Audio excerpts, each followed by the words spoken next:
सो hey guys, welcome back और आप सभी का स्वागत है हमारी आज की नई वीडियो में, जहाँ पे हम कवर करेंगे डिटर्मिनेंट चैप्टर को। ठीक है दोस्तों, तो बहुत छोटा चैप्टर है, ज़्यादा बड़ा नहीं है, पर इससे क्वेश्चंस हर साल आते हैं। लगभग अप्रॉक्सीमेटली आपको देखने मिल जाएंगे, डायरेक्टली इनडायरेक्टली इससे क्वेश्चन देखने को मिल जाएंगे। एडवांस कुछ टॉपिक्स हैं, वहीं से सवाल आते हैं। ऐसा नहीं कि पूरे चैप्टर में हर एक टॉपिक जो इंपॉर्टेंट है वो है। अगर आपको स्टैट्स बताऊँ मैं थोड़ी सी, तो 2024 के अंदर जो है वो अप्रॉक्सीमेटली 3 सवाल आए थे, या कह दीजिए 3 से 4 सवाल आए थे, क्योंकि एक सवाल ऐसा भी था जो इनडायरेक्टली इसी से रिलेटेड था। ठीक है, जो कि डिटर्मिनेंट एंड मैट्राइसेस दोनों से रिलेटेड था। दोनों चैप्टर वैसे साथ में पढ़े जाते हैं, ओके, लेकिन एक एक करके पढ़ना ही सही रहता है। आते एक साथ 3 चैप्टर्स, पर हम सब टॉपिक कर दिया हमने। जैसे हम पहले पढ़ेंगे डिटर्मिनेंट, फिर हम पढ़ेंगे मैट्राइसेस। ठीक है दोस्तों, ऐसे करके हम लोग ये पूरा जो चैप्टर है हमारा ये कवर करेंगे। सबसे पहली बात बता दूं मैं आपको कि डिटर्मिनेंट पढ़ते क्यों हम लोग, मतलब बेसिक इसका यूज़ क्या है, क्यों हमें ये ज़रूरत पड़ी कि हमें इसको पढ़ना पड़ा, एक चैप्टर बन गया। तो बता दूं मैं कि हम लोग जो मेन जो हमारा पर्पज़ है, जिस वजह से हम लोग ये पढ़ रहे हैं, ये है क्योंकि इससे हम लोग जो है जो भी इक्वेशंस होती हैं, ओके, जो इक्वेशंस होती है उसके सॉल्यूशंस निकालते हैं बस। जहाँ पे आप कह सकते हैं 2 वेरिएबल अगर कोई इक्वेशन होगी उसके लिए भी, 3 वेरिएबल अगर कोई इक्वेशन होगी उसके लिए, 4, 5, मतलब जितनी भी हो जाएंगी उन सब के लिए हम लोग निकालते हैं। तो जो भी ऐसी इक्वेशन होती है जिनके अंदर 2, 3 या 4 वेरिएबल्स होते हैं, या इनसे आगे वेरिएबल्स होते हैं, 2, 3, 4, 5 जितने भी हो सकते हैं, अगर ऐसी इक्वेशंस हैं तो हम लोग उनको सॉल्व करने के लिए, ठीक है, उसका सॉल्यूशन निकालने के लिए हम लोग अपने डिटर्मिनेंट का यूज़ करते हैं। जैसे कि एग्जांपल बताऊं मैं आपको, एक छोटा सा कॉन्सेप्ट है, उसको समझ लीजिए, जिससे कि आपको आगे कोई दिक्कत नहीं आएगी। एक इक्वेशन दी गई है a1x plus b1y is equal to 0। अगर मैं आपसे बोलूं कि आप लोग मुझे x अपॉन y का जो रेशियो है इसकी वैल्यू निकालिए, तो आप कैसे निकालेंगे? नॉर्मली आप लोग a1x is equal to minus b1y करके निकालेंगे, और ये y को नीचे ले आएंगे x के, और a1 को b1 के नीचे भेज देंगे। एक ये आ जाएगा आपका। मान लीजिए इसके साथ ही आपको दूसरी इक्वेशन और दे दी गई, जो कि इक्वेशन a2x पे है plus b2y is equal to 0 है। यहाँ से अगर मैं पूछूँ आपसे कि आप लोग बताइए x और y का क्या होगा, तो वो भी आप बहुत ईजिली बता देंगे, माइनस b2/a2, ये आ जाएगा। अगर आप लोग देखेंगे तो ये दोनों इक्वल हैं कि नहीं है कि नहीं? तो हम लोग एक तरीके से ये भी तो कह सकते हैं कि यहीं लिख दे रहा हूँ, b1/a1 is equal to b2/a2। Minus minus तो था पर वो कट जाएगा तो प्लस हो जाएगा, सब कुछ कट गया, प्लस हो गया। अब क्या लिखेंगे इसको, b1a2 माइनस a1b2, ये आप लिख सकते हैं, ठीक है। या फिर आप इसको ऐसे भी लिख सकते हैं, a1b2 माइनस a2b1, दोनों बात बराबर है। बस ये जो आप देख रहे हैं, एक यहाँ पे एक्सप्रेशन निकल के आया हमारा, या एक इक्वेशन निकल के आई, और ये जो पूरी इक्वेशन है ना, ये पूरी इक्वेशन आपके वेरिएबल्स में है, क्योंकि इस इक्वेशन के अंदर, ठीक है, इस इक्वेशन के अंदर जो यहाँ पे आपके a1 b2 जो हैं, मतलब वेरिएबल्स बता रहा हूँ मैं आपको कि वेरिएबल्स इनसे हमने हटा दिए हैं।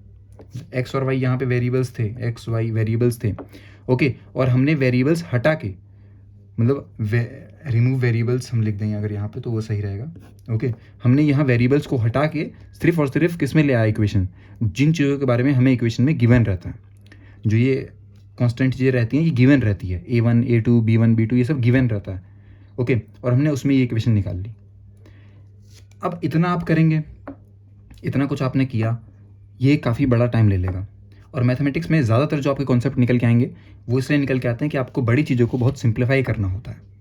अगर इसी इक्वेशन को, ये जो 2 इक्वेशंस लिखी हैं, अगर मैं इनको डिटर्मिनेंट के फॉर्म में लिखता तो मैं कैसे लिखता? आप लोगों ने ऑब्वियसली पढ़ा होगा, a1 a2 b1 b2, और सॉल्व कैसे करते हैं, यही एक एक्सप्रेशन लिखते हैं, a1 b2 minus a2 b1, बस हो गया। जो भी वैल्यू निकल के आएगी वो अलग है, पर हाँ, इसको सॉल्व करेंगे हम लोग तो यही निकल के आता है। तो इतना ना करके कि पहले आप x1 y1 ये सब कर करा के आप ये कर लेंगे। अभी यहाँ पे 2 वेरिएबल्स थे, इसीलिए शॉर्ट हो गया। मान लीजिए यहाँ पे मान लीजिए आपके पास अगर 3 वेरिएबल्स में एक इक्वेशन आ जाती है, जहाँ पे a1x plus b1y plus c1z is equal to कुछ भी लिखा होता, मान लेते हैं इस टाइम पे 0 लिख गया, ठीक है, a2x plus b2y plus c2z, ये 0 हो गया, और फिर a3x plus b3y plus C3Z हो गया, ये 0 कर दिया हमने। अब अगर इन्हें सॉल्व करना पड़ेगा, XYZ की इक्वेशन आपको निकालनी है, बहुत लेंदी मेथड चला जाता है। लेकिन वहीं अगर हमें पता है डिटर्मिनेंट कैसे सॉल्व करते हैं, तो हम A1 B1 C1 लिखेंगे, A2 B2 C2 लिखेंगे, A3 B3 C3 लिखेंगे। अब यहाँ पे एक बात आती है, रो किसे कहते हैं, कॉलम किसे कहते हैं, इसको अभी क्लियर कर लीजिए, क्योंकि आगे आपके सवाल जो है ना सिर्फ इन चीज़ों पे भी सवाल आते हैं, रो कॉलम पे। ये जो आप देख रहे हैं हॉरिजॉन्टल चीज़, इसे हम कहते हैं रो, और ये जो आप देख रहे हैं वर्टिकल चीज़, इसे हम क्या कहते हैं, इसे कहते हैं हम कॉलम्स। समझ गए, रो कॉलम, रोज कह लीजिए, कॉलम्स कह लीजिए, ठीक है। तो ये चीज़ होती है, इसको ध्यान रखिएगा। 3 × 3 लिखा जाता है, पहले रो लिखा जाता है और ये कॉलम लिखा जाता है। इस 3 × 3 को क्या कहते हैं हम लोग, ऑर्डर कहते हैं। मैं अभी आपको बेसिक अंडरस्टैंडिंग दे रहा हूँ कि जैसी जब भी कोई क्वेश्चन हमें देखने को मिलता है ना, तो ऐसा नहीं होता है कि उस क्वेश्चन का आप लोग डायरेक्ट सॉल्यूशन लिखते हैं, और वो एक अप्रोच जो है वहाँ तक पहुँचने के लिए कि आप लोग एक क्वेश्चन देखें, उसका सॉल्यूशन आपके दिमाग में आए, इस चीज़ को समझने से पहले आपको क्वेश्चन समझना पड़ता है। और ये ऑर्डर, कॉलम्स, रोज़, अगर यही आपके क्लियर नहीं होंगे तो आपको समझ बहुत मतलब मुश्किल हो जाएगा, समझ में नहीं आएगा चीज़ें। ये सबसे जो बेसिक चीज़ें वही हैं ये, और मैं बेसिक ही कवर कर रहा हूँ। बेसिकली सबसे बढ़िया चीज़ मुझे ये लगी कि हाँ बेसिक ही सबसे ज़्यादा मैं कवर करने की कोशिश में हूँ। डायरेक्ट सवाल आते हैं इनसे। एक बार तो ऐसा सवाल आया था, मैं आपको बहुत एक रेफरेंस दे दूँ, ठीक है, जिससे कि आपको समझ में आएगा कि कैसा। एक बार ये सवाल आया था कि एक मैट्रिक्स है, ठीक है, एक मैट्रिक्स है, उसके ऑर्डर दिए गए हैं P×Q, ठीक है। दूसरी मैट्रिक्स है, उसके ऑर्डर दिए गए हैं यहाँ पे मान लीजिए Q×P, ठीक है। फिर पूछ लिया गया कि बताओ कि AB मल्टीप्लाई हो पाएगा या नहीं हो पाएगा। आगे का कॉन्सेप्ट है, लेकिन समझ रहे आप, अगर आप लोग को यही नहीं पता होगा कि ऑर्डर किसे कहते हैं, तो आप लोग आगे सॉल्व ही नहीं कर पाएंगे इन चीज़ों को। समझ के आप लोग, तो P×P पे निकल जाता है ये। इस तरीके से भी क्वेश्चन आए हैं बहुत, ये मतलब इतने बेसिक क्वेश्चन आए हैं, ये एक जेन्युइन सवाल आए हैं हमारे एग्जामिनेशन में, तो आप लोग समझ पाएंगे इस बात को। अगली बात देखिए दोस्तों, ये तो हमें पता लग गया, जब हमने यहाँ 2×2 ऑर्डर का अगर हमने जब डिटरमिनेंट सॉल्व किया तो हमें पता लग गया A1 B2 - A2 B1 है। पर अगर यहाँ पे 3/3 का होगा तो हम कैसे सॉल्व करेंगे उसको, बहुत बेसिक सिंपल है। हम लोग सिर्फ रो 1 को लेते हैं। एक और बात बता दूँ मैं, इसे कहते हैं R1, इसे कहते हैं R2, इसे कहते हैं R3, ठीक है। और ये जो कॉलम वाला होता है ना, इसे हम कहते हैं C1, ठीक है, इसे हम कहते हैं C2, इसे हम कहते हैं C3। ये भी आप लोग ध्यान रखिएगा। तो जब हम लोग एक डिटरमिनेंट को सॉल्व करते हैं तो यूजुअली ले तो हम कोई भी सकते हैं, R1 R2 R3 कोई सा भी ले सकते हैं, पर यूजुअली हम लेते हैं R1 को। R1 को हम अपना पॉइंट ऑफ रेफरेंस रखते हैं, ठीक है, और इसके रिस्पेक्ट में चीज़ें सॉल्व करना शुरू करते हैं। इसके सॉल्यूशन के लिए आप लोग को क्या निकालना पड़ेगा, A1 निकालना पड़ेगा, और जो इसकी सब मैट्रिक्स है, मतलब A1 का मतलब कि जो भी R1 को छोड़ के और C1 को छोड़ के जो बच गया वो इसकी सब मैट्रिक्स कहलाएगी। B3 C3 माइनस लिखना ज़रूरी होता है, ये आगे बताऊंगा मैं कि रीज़न क्या है, बहुत अच्छा रीज़न भी है, ठीक है। A2 A3 और यहाँ C2 C3 प्लस में C1 हो गया, A2 B1 A3 B3। Solve कैसे करेंगे, अब तो 2/2 का आपको पता ही है कैसे सॉल्व करते हैं, है ना। B1 C3 minus C2 B3 minus B1 A2 C3 minus C2 A3 plus C1 A2 B3 minus A3 B1। इतना आपको पता होगा, मतलब पता क्या बता दिया मैंने, अब क्या गया। अभी देखने में बहुत बड़ा लग रहा है कि ओ माय गॉड क्या क्या हम सॉल्व करेंगे क्या नहीं करेंगे, ऐसा कुछ नहीं है। जब आप एक सवाल आपके सामने आएगा तो आप बहुत ईजिली कर लेते हैं, बहुत ईजिली, मतलब हवा भी नहीं लगेगी, आप मतलब इतनी जल्दी कर लेते हैं, ठीक है। अब नेक्स्ट हम लोग पढ़ते हैं यहाँ पे थोड़ी सी प्रॉपर्टीज़ हैं। प्रॉपर्टीज़ इन द सेंस कि जब आप क्वेश्चन सॉल्व कर रहे होंगे तब इनका यूज़ आएगा, ठीक है। ये मैं पूरी तरीके से नहीं लिख रहा हूँ प्रॉपर्टीज़ को, क्योंकि वो लिखने में टाइम चला जाएगा, बता दे रहा हूँ मैं आपको। मान लीजिए 2 मैट्रिक्स हैं, ठीक है, 2 मैट्रिक्स हैं आपकी, इस तरीके से मान लीजिए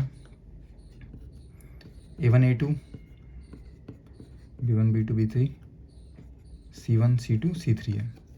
अगर आपने इंटरचेंज कर दिया इसका रो या कॉलम, इंटरचेंज कर दिया, ठीक है, इंटरचेंज इन द सेंस कि पहले अगर आप देखेंगे तो A1 B1 C1 ये एक रो 1 में R1 में आ रहे हैं, लेकिन अगर आपने ये कर दिया C1 A2 B2 C2 A3 B3 C3, तब भी इन दोनों की जो वैल्यू होगी, जो वैल्यू निकल के आएगी, ठीक है, आप लोगों को पता होगा वेक्टर क्वांटिटीज़ होती हैं, तो वेक्टर स्केलर क्वांटिटी दो तरह की होती हैं, वेक्टर और एक स्केलर होती हैं। तो स्केलर में क्या आता है, मैग्नीट्यूड आता है। तो जो इन दोनों का मैग्नीट्यूड होगा ना दोस्तों, वो सेम होगा, ये आप लोग समझ जाइए।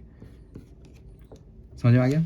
अगर आप एक रो मतलब इसके इंटरचेंज करेंगे रो कॉलम को तो सेम रहेगा। दूसरी बात एक समझिएगा कि अगर आपने किसी एक रो मतलब इस तरीके से बताना चाहूँगा मैं कि मान लीजिए इसी को लेते हैं हम लोग, इसी वाले एग्जाम्पल को लेते हैं, यहाँ पे दूसरी इक्वेशन बना देते हैं, नोट कर दे रहे हैं बस, ठीक है। मान लीजिए आपने इसको चेंज कर दिया, क्या चेंज कर दिया आपने, B1 B2 B3 कर दिया, ठीक है, और इधर लिख दिया आपने A1 A2 A3 और C1 C2 C3। आपने देखा मैंने क्या किया, मैंने इंटरचेंज किया C1 C2 को मैंने क्या कर दिया, इंटरचेंज कर दिया। तो जब मैंने C1 C2 को इंटरचेंज किया, इस टाइम पे जो वैल्यू निकल के आएगी, जो इसकी स्केलर क्वांटिटी निकल के आएगी, वो क्या निकल के आएगी, delta is equal to minus में आएगा, ठीक है। जो डेल्टा नॉट है इसकी वैल्यू आएगी माइनस डेल्टा, जो भी वैल्यू थी उसकी। हम लोग डेल्टा से डिनोट कर देते हैं डिटर्मिनेंट को, D for delta, D for determinant, और इस तरीके से सॉल्यूशन निकल के आता है। बेसिक चीज़ें अभी समझा रहा हूँ मैं, और फिर जब हम मतलब आप लोग जेन्युइनली इसको क्वेश्चन को सॉल्व करने जाएंगे ना, तब यही सब यूज़ होगा, इसके अलावा और कुछ आता भी नहीं है यूज़ में। एंड लास्ट में दोस्तों एक और प्रॉपर्टी है कि अगर दो रो या दो कॉलम सेम हो जाए, दो रो या दो कॉलम सेम हो जाए ना, तो वैल्यू ज़ीरो हो जाती है, समझिए। तो वैल्यू क्या हो जाती है, ज़ीरो। ध्यान रखिएगा इस बात को, बहुत काम आएगा ये तो एक्सट्रीम काम आता है। ये बड़े बड़े जो सवाल आते हैं ना आपके, तो ये वाली प्रॉपर्टी बहुत काम आती है। या तो सेम हो और या इसके प्रपोर्शन में हो। मान लीजिए कि यहाँ पे 2 भी लिखा होता ना, तब भी ये ज़ीरो ही हो जाता। एक और बात बता दूँ मैं आपको, जब हम इसमें से कॉमन लेते हैं, मतलब अगर आप देखें 2 2 2 2 है, ठीक है, तो हमारे पास एक प्रॉपर्टी होती है, हम कॉमन ले सकते हैं। कॉमन लेते वक्त एक चीज़ का आपको ध्यान रखना है, डिटर्मिनेंट में कॉमन या तो सिर्फ एक रो से लिया जाएगा या तो सिर्फ एक कॉलम से लिया जाएगा। इस बात को आप लोग ध्यान रखिएगा। एक बार में सिर्फ एक रो या फिर एक कॉलम से लिया जाता है, मगर अगर आप यहाँ देखें 2 है तो आप यहाँ पे सिर्फ 2 एक बार ही लेंगे, बाहर लिख लेंगे और ऐसे हो जाएगा फिर आपका ये फिगर A3 ये हो जाता है, ठीक है। अगर आप मान लीजिए यहाँ भी 2 लिखा होता, ठीक है, और यहाँ भी 2 लिखा होता, तो आप यहाँ 3 बार 2 लिखते हैं, क्योंकि तीनों से हमने एक एक बार कॉमन लिया है। एक बार में हम सिर्फ एक रो एक कॉलम या फिर एक मतलब एक बार में एक ही से ले सकते हैं, ठीक है। ऐसा नहीं होगा कि आपने 2 लिख दिया और आप मान रहे सबकी चीज़ है, वो चीज़ होती है मैट्रिक्स में। डिटर्मिनेंट में एक बार में एक रो एक कॉलम, इससे ज़्यादा कुछ भी नहीं। ओके, आई होप कि आपको ये बात जो है वो समझ में आ गई होगी। इसके बाद दोस्तों एप्लीकेशन है।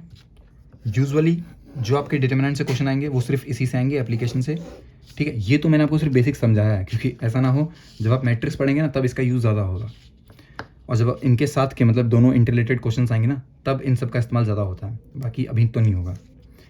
एप्लीकेशन की बात बता दूँ मैं आपको कहाँ कहाँ यूज़ होता है ये। पहली चीज़ यूज़ होती है जब हमें यहाँ पे एरिया निकालना हो, किसका, ट्रायंगल का, एरिया ऑफ ट्रायंगल जब हमें निकालना होता है तब इसका यूज़ होता है। और एरिया ऑफ ट्रायंगल कैसे होता है देखो बता दूं मैं आपको। मान लीजिए ABC एक ट्रायंगल है, इसके कोऑर्डिनेट दिए हैं x1 y1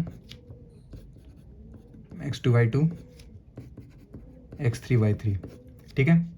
तो अगर मैं बोलूँ एरिया ऑफ ट्रायंगल ABC क्या बोलेंगे आप लोग, तो आप बोलेंगे 1/2 x1 y1 1 x2 y2 1 x3 y3 1। समझ में आ गया आपको, ये वाला होगा। और अगर कहीं लिखा हो, ध्यान रखिएगा, कहीं लिखा हो कि एरिया ऑफ ट्रायंगल ABC जो है वो ज़ीरो है, अगर कहीं लिखा हो कि एरिया ऑफ ट्रायंगल ABC जो है वो ज़ीरो है, तो आप लोग कह दीजिएगा कि पॉइंट्स आर कोलिनियर। बेसिक बातें हैं पर इंपॉर्टेंट, ये मतलब मेन सवाल इसी से आएंगे आपके, मैं बता दूंगा आपको। और इससे इतने ज़्यादा नहीं आएंगे, क्योंकि इससे मतलब डायरेक्टली आपसे नहीं पूछेगा कोई। एक बार पूछा भी था, मैं बता दूं, मतलब एक बार ये भी पूछ लिया था, मतलब सिर्फ सॉल्व करने को आपको दे दिया था, और उसमें प्रॉपर्टी लग रही थी, वो ज़ीरो आ रहा था उसका आंसर, प्रॉपर्टी लग रही थी उसमें। तो इतना भी उन्होंने कष्ट नहीं लिया कि बच्चे पेन भी उठाएं। वो जिसको प्रॉपर्टी याद थी, ये वाली प्रॉपर्टी जिसको याद थी तीसरी, वो उस क्वेश्चन को एक बार में कर लेता, ठीक है। लेकिन वही ये बात, हर बच्चे को नहीं याद रहता है उस प्रेशर के अंदर, तो प्रॉब्लम आती है। लेकिन मैंने बता दिया आपको, क्योंकि कई क्वेश्चन आए हैं, तो मैं जितनी भी चीज़ें यहाँ बताता हूँ आपको वो एग्ज़ाम ही है, मतलब एग्ज़ाम में वहीं से आ रहे हैं सवाल, और एक्स्ट्रा चीज़ मैं कवर भी नहीं कर रहा हूँ। ठीक है। एक और चीज़ बता दूँ मैं आपको, अब ये लेंदी हो जाता है थोड़ा प्रोसेस सॉल्व करने का, इसीलिए जो हमारे पास यहाँ पे ट्रिक कह लीजिए इसे आप, बेसिकली ट्रिक क्या है, ट्रायंगल ABC को सॉल्व करने की ट्रिक ये है कि हाफ तो आपको लिखना पड़ेगा ही, x1 minus x2, x2 minus x3, y1 minus y2, y2 minus y3, ये कर दो, सिंपल हो गया सॉल्व। यही है एक ट्रिक, तो आप लोग ये भी ध्यान रख लीजिएगा। ट्रिक क्या है लॉजिकली अगर आप देखें तो हम लोग यही कर रहे होते हैं, लेकिन ट्रिक क्या देते हैं कि हाँ थोड़ा आसान हो गया, आपने बहुत जल्दी कर लिया। समझ में आ गया। एक और बात मैं बता दूँ आपको, जो कि बात आपको आगे काम आएगी, चलो वो मैट्रिक्स से बताऊँगा, अभी तो बताने का कोई मतलब नहीं उस बात का, नहीं तो आप कन्फ्यूज़ हो जाएंगे। ठीक है, तो एक और चीज़ मैं आपको बता दूँ, थोड़ी सी इंपॉर्टेंट बात, थोड़ी सी नहीं, स्टार मार्क लिखने से पहले अगर मैंने स्टार मार्क लगा दिया दोस्तों तो मतलब समझिए कितना इंपॉर्टेंट है। सॉल्यूशंस ऑफ इक्वेशंस कह लीजिए, या फिर हम इसे सिस्टम ऑफ इक्वेशंस भी कहते हैं, दोनों बात बराबर है। ठीक है, काम सिस्टम है तो सॉल्यूशन निकाल रहे होते हैं बेसिकली, पर सिस्टम है इसका भी। क्या है बता दूं मैं आपको, दो तरीके के यहाँ पे होते हैं, एक आप कहते हैं कंसिस्टेंट, एक आप कहते हैं इनकंसिस्टेंट। अगर कहीं वर्ड इनकंसिस्टेंट लिखा होगा तो आप लोग आंख बंद करके नो सॉल्यूशन पे टिक लगा दीजिएगा, चाहे आप इनकंसिस्टेंट कहिए चाहे आप नो सॉल्यूशन कहिए, बात बराबर है। पर कहीं अगर कंसिस्टेंट लिखा होगा तो इसके लिए भी दो सवाल आते हैं, क्या वो एक यूनिक है, ओके, और या फिर क्या उसके इनफाइनाइट मैनी सॉल्यूशंस हैं। दोनों आते हैं, या तो यूनिक सॉल्यूशंस है या तो इनफाइनाइट मैनी सॉल्यूशंस है, दोनों में से कुछ भी हो सकता है। अभी मैं बता दूं आपको, इस बात को भी आपको ध्यान रखना है। पता कैसे लगता है, कब हम कहते हैं ये चीज़ हमें कैसे पता लगेगी, इसके लिए बता दूं मैं आपको। मान लीजिए अगर आपके पास कोई भी एक डेल्टा दिया गया है, मान लीजिए एक यहाँ पे डिटर्मिनेंट आपको दे दिया गया है, ओके इधर ले आता हूँ, A1 A2 A3 B1 B2 B3 C1 C2 C3, अगर ये लिखा गया है, ठीक है, और आपको पूछ लिया गया कि भाई ये बताओ कि जो इसके सॉल्यूशन निकल के आएंगे वो कैसे होंगे, यूनिक सॉल्यूशन होगा, मैनी सॉल्यूशन होंगे, या सॉल्यूशन ही नहीं होगा, तो आप क्या करेंगे, आप पहले चेक करेंगे डेल्टा की वैल्यू। ओके, डेल्टा की आप वैल्यू निकालेंगे सबसे पहले। अगर डेल्टा की वैल्यू 0 के इक्वल टू नहीं आई है, मतलब कोई भी यहाँ वैल्यू आ गई है कोई भी किसी भी तरीके की, तो आप कह देंगे यहाँ पे कि सॉल्यूशन जो है वो क्या है, कंसिस्टेंट है विद यूनिक सॉल्यूशन। समझ जाइए आप लोग, ये तो आप याद ही कर लीजिए, मतलब अगर मैं आपसे रात में भी ये बात पूछूं तो आप लोग याद रखें इन जो मैं यहाँ पे बात लिख रहा हूँ, यही है इंपॉर्टेंट। इसके अलावा फिर उस चैप्टर में इतना कुछ खास है नहीं, वो मैं आगे बता दूंगा आपको, उसकी आप टेंशन मत लीजिएगा, पर इस पर भी मेन फोकस ये दे दिया। अगर दूसरी कंडीशन ये आती है भाई, हो तो सकता है 0 भी हो जाए, और ज़्यादातर आपको 0 ही देखने को मिलेंगे। 2024 के अंदर 2024 एग्ज़ाम में डायरेक्ट सवाल आया था इनफाइनाइट वाला, इनफाइनाइट सॉल्यूशन पे। ठीक है, जिस बच्चे में दिमाग था, थोड़ा सा उसका कॉन्सेप्ट क्लियर थे, 2 सेकंड में कर लेता सॉल्व, 2 सेकंड भी नहीं लगते। ऑप्शन ऐसे दिए गए थे उसके, सी ऑप्शन था, मुझे अब भी याद है। ठीक है, अब देखिए डेल्टा अगर 0 दिया गया है तो 2 हो सकती है कंडीशन, या तो ऐसा हो जाए या तो ऐसा हो जाए दोस्तों कि delta x does not equal to 0, delta y does not equal to 0, delta z does not equal to 0। आपका सवाल आएगा delta x delta y delta z क्या होता है, तो देखिए एक और बात बता दूँ मैं आपको, हम लोग के पास 2 तरीके की इक्वेशंस होती हैं, एक होती है होमोजीनियस, एक होती है नॉन होमोजीनियस। ध्यान रखिएगा, जब हम ये डिटर्मिनेंट पढ़ रहे हैं, ये वाला जो कॉन्सेप्ट है अभी हमारा मैट्रिक्स से पहले का, तब हम लोग कवर करते हैं यहाँ पे नॉन होमोजीनियस वाली को, जहाँ पे D1 D2 D3 इसके इक्वल टू में रहता है। समझ गए आप लोग। तो जब हम बोलते हैं डेल्टा एक्स, तो डेल्टा एक्स के वक्त हम लोग क्या करते हैं, जो भी एक्स में रहता है D1 D2 D3 हटा देंगे, इसकी जगह हम लोग लिख देंगे A1 B2 C2 A3 B3 C3, ये लिख देते हैं। डेल्टा एक्स पे क्या निकालेंगे हम, एक्स की जो वैल्यूज़ हैं जो एक्स पे आ रही हैं इसे हटा देंगे। ठीक है, वाई को वाई वाली पे हटा देंगे और जेड को जेड वाली पे हटा देंगे। अब एक्स वाई जेड क्यों बोल रहा हूँ मैं, अगर आपको याद हो तो जो मैंने यहाँ इक्वेशन ली थी, जिनके जो एक्स के कोफिशिएंट में थे उनको हम एक्स काउंट करते हैं, वाई के साथ जो कोफिशिएंट है उनको वाई में, और जेड के साथ कोफिशिएंट को जेड में काउंट करते हैं। तो इस तरीके से आप लोगों ने क्या किया, डेल्टा एक्स निकाल लिया, एल सी डेल्टा वाई निकाल लेंगे आप लोग। उस टाइम पे आप लोग क्या करेंगे, ये तो आप पूरा लिखेंगे A1 B1 C1, पर इस टाइम इसको अलग कर देंगे, ठीक है, A3 B3 C3 को। समझ गए आप लोग? आई होप आपको समझ में आ गया होगा। तो अगर ये वाली कंडीशन रहेगी आप, ठीक है, तो आप लोग कह देंगे कि इनकंसिस्टेंट है। और मैंने बताया जैसे आपको कि इनकंसिस्टेंट होते ही क्या बोल देंगे आप लोग कि नो सॉल्यूशन है उसका, ठीक है।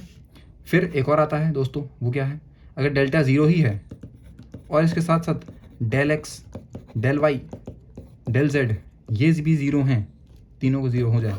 यहाँ पे क्या है, अगर कोई एक भी नॉन ज़ीरो है तो आप कह देंगे यही, पर अगर यहाँ तीनों ही ज़ीरो हो जाएं तो आप लोग क्या कहेंगे उसे, कंसिस्टेंट विथ इनफाइनाइट सॉल्यूशन। बस यही है बात। इतनी बात बहुत ज़्यादा आप लोग के लिए इम्पोर्टेंट है और यही बातें थी जो आपको पढ़नी भी थी। और आई होप कि अब आपको जो चीज़ें हैं वो क्लियर हो गई होंगी, ठीक है। बताइएगा आपको वीडियो कैसी लगी, और भी ऐसी वीडियोज़ को देखने के लिए लाइक कीजिए, सब्सक्राइब कीजिए हमारे चैनल को। मिलते हैं नेक्स्ट वीडियो में, तब तक के लिए have a nice day and take care.